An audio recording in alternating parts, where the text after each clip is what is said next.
আসসালামাইকুম। আমার প্রিয় ভালোবাসার বন্ধুরা কেমন আছেন? নিশ্চয়ই ভালো আছেন। আলহামদুলিল্লাহ আমিও ভালো আছি। আবার আসলাম সেই পৃথিবীর সবচেয়ে ছোট দেশ ভ্যাটিকান সিটি। এই ভ্যাটিকান সিটি ঘুরতে আসতে আসলে ভালোই লাগে। এখানে ওই যে প্রাসাদটি দেখছেন, এই প্রাসাদের ভিতরেই পৃথিবীর যে সবচেয়ে বড় খ্রিস্টান ধর্মীয়দের যে বড় পপ, সে এখানেই থাকেন, এখানেই বসবাস করেন। এটা হচ্ছে একটা জাদুঘরের মতো, ভিতরে অনেক কিছু আছে। এখানে ঢুকতে 16 ইউরো লাগে, কিন্তু দুঃখিত আমরা ঢুকবো না।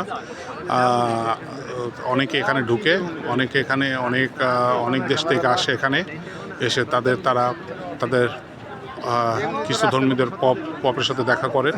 তারা 16 ইউরো খরচ করেন। হ্যাঁ, দেখুন, সবাই দেখুন। হ্যাঁ, সবাই ভালো থাকবেন, আমাদের জন্য দোয়া করবেন। আমরা যেন ভালো থাকি, সুস্থ থাকি। আল্লাহ হাফেজ।